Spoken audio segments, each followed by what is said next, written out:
ಹೊನ್ನಾವರದ ಕೆಲ ಭಾಗಗಳಲ್ಲಿ ಇವತ್ತು ನಿಷೇಧಾಜ್ಞೆ ಜಾರಿ ಮಾಡಲಾಗಿದೆ.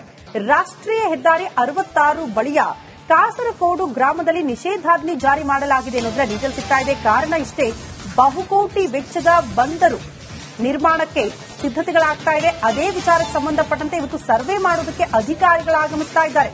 ಹಾಗಾಗಿ ಮುಂಜಾಗ್ರತಾ ಕ್ರಮವಾಗಿ ನಿಷೇಧಾಜ್ಞೆ ಜಾರಿ ಮಾಡಲಾಗಿದೆ. ಆ ಬಂದರು ಪ್ರದೇಶದ ಸುತ್ತಮುತ್ತ ಕೂಡ ಮಾಧ್ಯಮದವರಿಗೂ ಅವಕಾಶ ಇಲ್ವಂತೆ. ಮಾಧ್ಯಮಕ್ಕೂ ಕೂಡ ನಿಷೇಧ ಹೇರಲಾಗಿದೆ. ಯಾಕೆ ಅನ್ನೋದು ಬಹುದೊಡ್ಡ ಪ್ರಶ್ನೆ. ಸರ್ವೆ ಸುತ್ತಲಿನ ಪ್ರದೇಶದಲ್ಲಿ ಮುಂಜಾಗ್ರತಾ ಕ್ರಮವಾಗಿ ನಿಷೇಧಾಜ್ಞೆ, ಕಾನೂನು ಸುವ್ಯವಸ್ಥೆ ಕಾಪಾಡುವ ದೃಷ್ಟಿಯಿಂದ ಈ ಕ್ರಮ ಕೈಗೊಂಡಿದ್ದೀವಿ ಅಂತ ಜಿಲ್ಲಾಧಿಕಾರಿಗಳು ಮಾಹಿತಿ ಕೊಟ್ಟಿದ್ದಾರೆ. ಬೆಳಗ್ಗೆ 6 ಗಂಟೆಯಿಂದ ರಾತ್ರಿ 9 ಗಂಟೆ ತನಕ ಕೂಡ ನಿಷೇಧಾಜ್ಞೆ ಇರುತ್ತೆ. ಹಾಗಾಗಿ ಯಾರು ಕೂಡ ಜನ ಹೋಗಕ್ಕಾಗಲ್ಲ. ಬದಲಾಗಿ ಮಾಧ್ಯಮದವರಿಗೂ ಕೂಡ ಅವಕಾಶ ಇಲ್ವಂತೆ.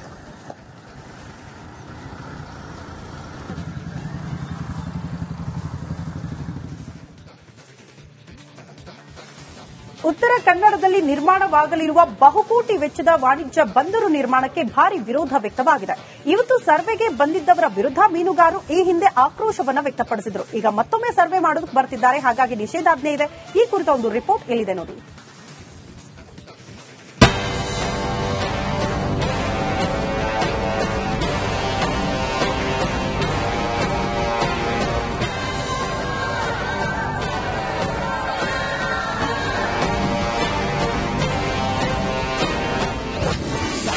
ಕೇಂದ್ರದ ವಿರುದ್ಧ ಕರಾವಳಿಗರು ಕೆಂಡ. ಸಮುದ್ರಕ್ಕೆ ಜಿಗಿದು ಮೀನುಗಾರರ ಆಕ್ರೋಶ. ಸಮುದ್ರಕ್ಕೆ ಜಿಗಿದು ಆಕ್ರೋಶ. ಕೇಂದ್ರ ಸರ್ಕಾರದ ವಿರುದ್ಧ ಆಕ್ರೋಶ. ಅಂದಹಾಗೆಯೇ ಈ ದೃಶ್ಯ ಕಂಡುಬಂದದ್ದು ಉತ್ತರ ಕನ್ನಡ ಜಿಲ್ಲೆಯ ಕೇಣಿಯಲ್ಲಿ.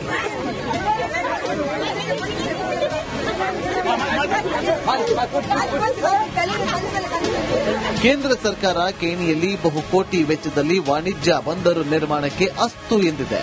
ಜೆಎಸ್ಡಬ್ಲ್ಯೂ ಕಂಪನಿಗೆ ಗುತ್ತಿಗೆ ನೀಡಿದೆ. ಜಿಲ್ಲಾಡಳಿತದ ಇವತ್ತು ನಿಷೇಧಾಜ್ಞೆ ವಿಧಿಸಿ ಭೂ ವಿಜ್ಞಾನ ಸಮೀಕ್ಷೆ ನಡೆಸಲು ಮುಂದಾಗಿದೆ.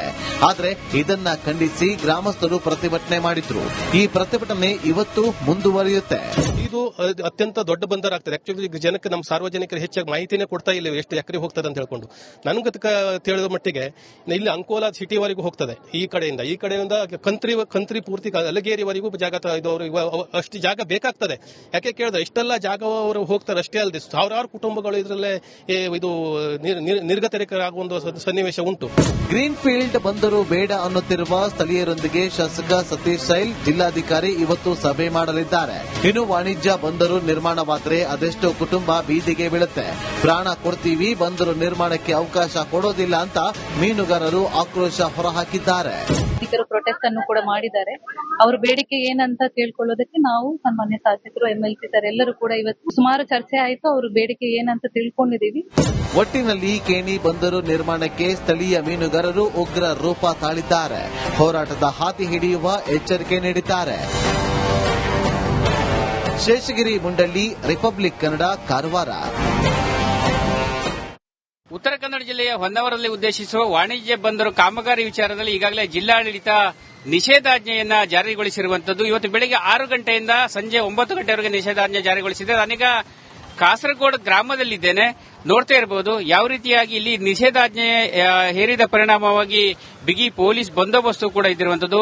ಎಲ್ಲ ವಾಹನಗಳು ಕೂಡ ಇಲ್ಲಿ ಕಡಲ ತೀರಕ್ಕೆ ಹೋಗುವಂತ ಮಾರ್ಗದಲ್ಲಿ ತಪಾಸಣೆಯನ್ನು ಮಾಡ್ತಾ ಇದ್ದಾರೆ. ಅದು ಒಳಗೆ ಹೋಗುವಂತ ಎಲ್ಲ ವ್ಯಕ್ತಿಗಳನ್ನು ಕೂಡ ವಿಚಾರಣೆ ಮಾಡ್ತಾ ಇದ್ದಾರೆ. ಯಾಕಂತ ಹೇಳಿದ್ರೆ ನಿಷೇಧಾಜ್ಞೆ ಜಾರಿಗೊಳಿಸಿರುವ ಹಿನ್ನೆಲೆಯಲ್ಲಿ ಯಾವುದೇ ಸಾರ್ವಜನಿಕರಿಗೆ ಇಲ್ಲಿ ಪ್ರವೇಶಾವಕಾಶವನ್ನ ಕೊಡ್ತಾ ಇಲ್ಲ. ಹೀಗಾಗಿ ಹೆಚ್ಚಿನ ಪೊಲೀಸ್ ಬಂದೋಬಸ್ತನ್ನ ವಹಿಸಿಕೊಳ್ಳುವುದು. ಬಹಳ ಪ್ರಮುಖವಾಗಿ ಸಾಗರಮಾಲಾ ಯೋಜನೆಯಡಿ ಇಲ್ಲಿ ವಾಣಿಜ್ಯ ಬಂದರು ಆಗ್ತಾ ಇದೆ. ಎಚ್ಪಿಪಿಎಲ್ ಕಂಪನಿಯಿಂದ ಈ ಒಂದು ವಾಣಿಜ್ಯ ಬಂದರು ಕಾಮಗಾರಿ ಆಗ್ತಾ ಇರುವಂತದ್ದು. ಆದರೆ ಈಗ ಕಳೆದ ಸುಮಾರು 10 ರಿಂದ 15 ವರ್ಷಗಳವರೆಗೆ ಯಾವುದೇ ಕಾಮಗಾರಿ ಆಗದೇ ಇರುವುದರಿಂದ ಇದೀಗ ಮತ್ತೆ ನಿಷೇಧಾಜ್ಞೆ ಜಾರಿಗೊಳಿಸುವುದರ ಮೂಲಕ ಇವತ್ತು ಸರ್ವೆ ಕಾರ್ಯವನ್ನ ಮಾಡ್ತಾ ಇರುವಂತದ್ದು. ಈ ಹಿನ್ನೆಲೆಯಲ್ಲಿ ಜಿಲ್ಲಾಡಳಿತ ಕೂಡ, ಜಿಲ್ಲಾ ಪೊಲೀಸ್ ಇಲಾಖೆ ಕೂಡ ಹೆಚ್ಚಿನ ಪೊಲೀಸ್ ಸರ್ಪಗಾವಲನ್ನು ಕೂಡ ಹಾಕಿರುವಂತದ್ದು ನೋಡ್ತಾ ಇರಬಹುದು. ಇನ್ನೊಂದೆಡೆ ಟಂಕ ಕಡಲ ತೀರದ ಬೋರ್ಡ್ ಅನ್ನು ಕೂಡ ನೀವು ಗಮನಿಸಬಹುದು. ಸಾಮಾನ್ಯವಾಗಿ ಇಲ್ಲಿ ಆಮೆಗಳ ವಾಸಸ್ಥಾನ ಆಗಿರುವುದರಿಂದ ಈ ಕಡಲ ತೀರದಲ್ಲಿ ಯಾವುದೇ ವಾಣಿಜ್ಯ ಚಟುವಟಿಕೆ ಮಾಡಬಾರದು ಮತ್ತು ಬಂದರು ಕಾಮಗಾರಿಯನ್ನ ನಡೆಸಬಾರದು ಎಂಬ ಮಾತುಗಳ ಅಭಿಪ್ರಾಯವನ್ನ ಸ್ಥಳೀಯರು ವ್ಯಕ್ತಪಡಿಸಿದರು. ಈ ಹಿನ್ನೆಲೆಯಲ್ಲಿ ಹಲವು ವರ್ಷಗಳಿಂದ ವಿರೋಧಗಳು, ಪ್ರತಿಭಟನೆಗಳು ಕೂಡ ನಡೆದುಕೊಂಡು ಬಂದಿದೆ. ಇವತ್ತು ಕೂಡ ಪೊಲೀಸ್ ಇಲಾಖೆಯ ಅಂದ್ರೆ ಪೊಲೀಸ್ ಸರ್ಪಗಾಲನ್ನು ಹಾಕಿ ಇವತ್ತು ಸರ್ವೆ ಕಾರ್ಯವನ್ನು ಕೂಡ ನಾನೀಗ ಒಳಗಡೆ ಹೋಗುವಂತ ಪ್ರಯತ್ನವನ್ನು ಮಾಡ್ತೀನಿ.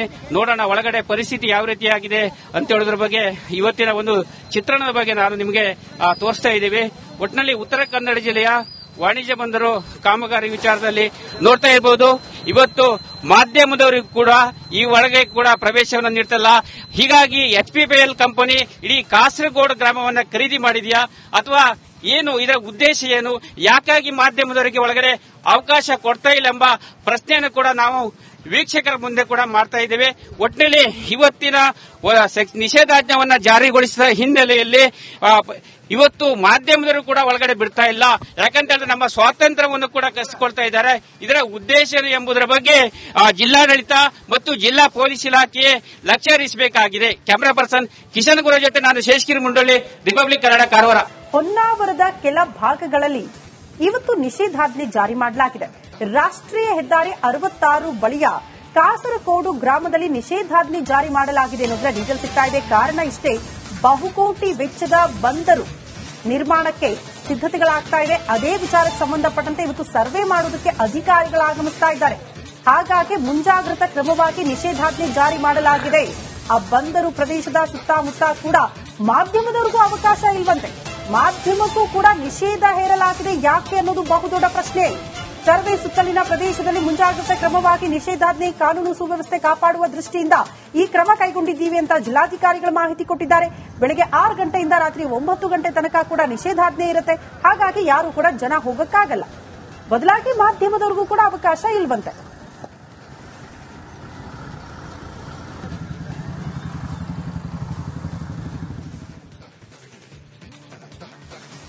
ಉತ್ತರ ಕನ್ನಡದಲ್ಲಿ ನಿರ್ಮಾಣವಾಗಲಿರುವ ಬಹುಕೋಟಿ ವೆಚ್ಚದ ವಾಣಿಜ್ಯ ಬಂದರು ನಿರ್ಮಾಣಕ್ಕೆ ಭಾರಿ ವಿರೋಧ ವ್ಯಕ್ತವಾಗಿದೆ.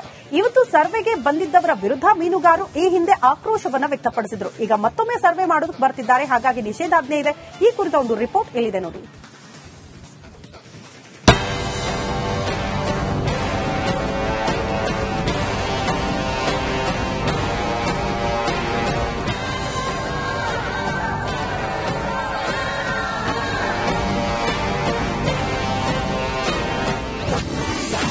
ಕೇಂದ್ರದ ವಿರುದ್ಧ ಕರಾವಳಿಗರು ಕೆಂಡ.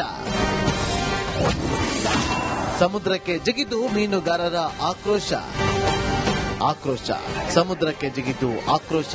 ಕೇಂದ್ರ ಸರ್ಕಾರದ ವಿರುದ್ಧ ಆಕ್ರೋಶ.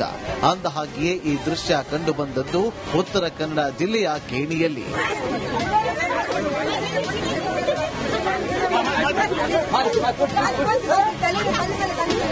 ಕೇಂದ್ರ ಸರ್ಕಾರ ಕೇಣಿಯಲ್ಲಿ ಬಹುಕೋಟಿ ವೆಚ್ಚದಲ್ಲಿ ವಾಣಿಜ್ಯ ಬಂದರು ನಿರ್ಮಾಣಕ್ಕೆ ಅಸ್ತು ಎಂದಿದೆ. JSW ಕಂಪನಿಗೆ ಗುತ್ತಿಗೆ ನೀಡಿದೆ. ಜಿಲ್ಲಾಡಳಿತದ ಇವತ್ತು ನಿಷೇಧಾಜ್ಞೆ ವಿಧಿಸಿ ಭೂ ವಿಜ್ಞಾನ ಸಮೀಕ್ಷೆ ನಡೆಸಲು ಮುಂದಾಗಿದೆ. ಆದರೆ ಇದನ್ನ ಖಂಡಿಸಿ ಗ್ರಾಮಸ್ಥರು ಪ್ರತಿಭಟನೆ ಮಾಡಿದ್ರು. ಈ ಪ್ರತಿಭಟನೆ ಇವತ್ತು ಮುಂದುವರಿಯುತ್ತೆ. ಇದು ಅತ್ಯಂತ ದೊಡ್ಡ ಬಂದರ್ ಆಗ್ತದೆ. ಆಕ್ಚುಲಿ ಜನಕ್ಕೆ ನಮ್ಮ ಸಾರ್ವಜನಿಕರು ಹೆಚ್ಚಾಗಿ ಮಾಹಿತಿನೇ ಕೊಡ್ತಾ ಇಲ್ಲ ಎಷ್ಟು ಎಕರೆ ಹೋಗ್ತದೆ ಅಂತ ಹೇಳ್ಕೊಂಡು. ನನಗೆ ತಿಳಿದ ಮಟ್ಟಿಗೆ ಇಲ್ಲಿ ಅಂಕೋಲಾ ಸಿಟಿವರೆಗೂ ಹೋಗ್ತದೆ. ಈ ಕಡೆಯಿಂದ ಕಂತ್ರಿ ಪೂರ್ತಿ ಅಲಗೇರಿವರೆಗೂ ಜಾಗ ಅಷ್ಟು ಜಾಗ ಬೇಕಾಗ್ತದೆ. ಯಾಕೆ ಕೇಳಿದ್ರೆ ಇಷ್ಟೆಲ್ಲ ಜಾಗ ಅವರು ಹೋಗ್ತಾರೆ. ಅಷ್ಟೇ ಅಲ್ಲದೆ ಸಾವಿರಾರು ಕುಟುಂಬಗಳು ಇದರಲ್ಲೇ ಇದು ನಿರ್ಗತಿಕರಾಗುವ ಒಂದು ಸನ್ನಿವೇಶ ಉಂಟು. ಗ್ರೀನ್ ಫೀಲ್ಡ್ ಬಂದರು ಬೇಡ ಅನ್ನುತ್ತಿರುವ ಸ್ಥಳೀಯರೊಂದಿಗೆ ಶಾಸಕ ಸತೀಶ್ ಸೈಲ್, ಜಿಲ್ಲಾಧಿಕಾರಿ ಇವತ್ತು ಸಭೆ ಮಾಡಲಿದ್ದಾರೆ. ಇನ್ನು ವಾಣಿಜ್ಯ ಬಂದರು ನಿರ್ಮಾಣವಾದರೆ ಅದೆಷ್ಟೋ ಕುಟುಂಬ ಬೀದಿಗೆ ಬೀಳುತ್ತೆ. ಪ್ರಾಣ ಕೊಡ್ತೀವಿ, ಬಂದರು ನಿರ್ಮಾಣಕ್ಕೆ ಅವಕಾಶ ಕೊಡೋದಿಲ್ಲ ಅಂತ ಮೀನುಗಾರರು ಆಕ್ರೋಶ ಹೊರಹಾಕಿದ್ದಾರೆ. ಪ್ರೊಟೆಸ್ಟ್ ಅನ್ನು ಕೂಡ ಮಾಡಿದ್ದಾರೆ. ಅವ್ರ ಬೇಡಿಕೆ ಏನಂತ ತಿಳ್ಕೊಳ್ಳೋದಕ್ಕೆ ನಾವು ಸನ್ಮಾನ್ಯ ಶಾಸಕರು, MLC ಸರ್ ಎಲ್ಲರೂ ಕೂಡ ಇವತ್ತು ಸುಮಾರು ಚರ್ಚೆ ಆಯಿತು. ಅವ್ರ ಬೇಡಿಕೆ ಏನಂತ ತಿಳ್ಕೊಂಡಿದ್ದೀವಿ. ಒಟ್ಟಿನಲ್ಲಿ ಕೇಣಿ ಬಂದರು ನಿರ್ಮಾಣಕ್ಕೆ ಸ್ಥಳೀಯ ಮೀನುಗಾರರು ಉಗ್ರ ರೂಪ ತಾಳಿದ್ದಾರೆ. ಹೋರಾಟದ ಹಾದಿ ಹಿಡಿಯುವ ಎಚ್ಚರಿಕೆ ನೀಡಿದ್ದಾರೆ. ಶೇಷಗಿರಿ ಮುಂಡಳ್ಳಿ, ರಿಪಬ್ಲಿಕ್ ಕನ್ನಡ, ಕಾರವಾರ.